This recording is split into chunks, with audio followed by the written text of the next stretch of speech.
Hello အမျိုးသမီးတို့ရေဒီလိုမျိုးပေါ့နော်ယောက်ျားမျိုးကိုရှောင်ပေးပေါ့နော်ရှောင်ရမယ့်ယောက်ျား၃မျိုးရှိရပေါ့နော်အခုမှခုပြောသားတဲ့ထဲမှာဒီ၃မျိုးကိုနော်လက်ထပ်တော့မယ်ဆိုလို့ရှိရင်ရှောင်ပေးပါနော်အဲ့တော့ပထမဆုံးတစ်မျိုးဘာလဲဆိုလို့ရှိရင်ခြံခုံမှုတဲ့ယောက်ျားပေါ့နော်ခြံခုံမှုတဲ့ယောက်ျားဆိုတာကကိုနဲ့တွဲနေရင်းနဲ့မှာကွာခြံခုံသွားပြီးမှကိုယ့်စီကိုပြန်လာတဲ့သူမျိုးနော်အဲ့လိုယောက်ျားမျိုးကိုရှောင်ပေးနံပါတ်2ချက်ကဘာလဲဆိုလို့ရှိရင်လောင်းကစားသမားနော်လောင်းကစားသမားအရက်သမားကိုယူတာမှကွာတိလားအရက်တောက်ပြီး तू မူးသွားပြီဆိုရင် तू ကအိတ်သွားအောင်မှာလောင်းကစားသမားကကြတော့အချိန်ပြည့်နော်လောင်းကျင်နေတာတိလားနော် तू ဘယ်လိုပြောမလဲ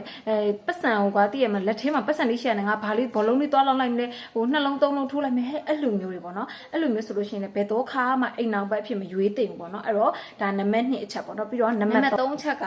ဘာလဲဆိုလို့ရှိရင်မမားပွိုင်းနော်မမပွိုင်းနေဆိုလဲရှောင်ပါနော်တခုခုဆိုတာနဲ့ကိုနဲ့ဟိုဝုမုတ်ချွေကားတော့အခုထွက်နေရလေမမပွိုင်းလေတွေ့ရမလားအဲ့လိုမျိုးသိရမလားတခုဆိုလဲအမေနဲ့တိုင်ပင်လာဦးမယ်တို့ဘာတို့ပြီးလို့ရှိရင်ကွာမင်္ဂလာဦးညမှာတော့မှအမေကတားလေးလာပါအောင်နှိပ်ပေးပါအောင်ဆိုရင်သွားမဲ့လူစားမျိုးဟုတ်လားအခုပြောတာအဲ့တော့ဒီလိုမျိုးယောက်ျားတွေကိုရှောင်ပေးပါနော်ဒီတော့ရှောင်တဲ့ယောက်ျား၃မျိုးပြပြပေးထားပါတယ်ကျေးဇူးပါမဖူးပါ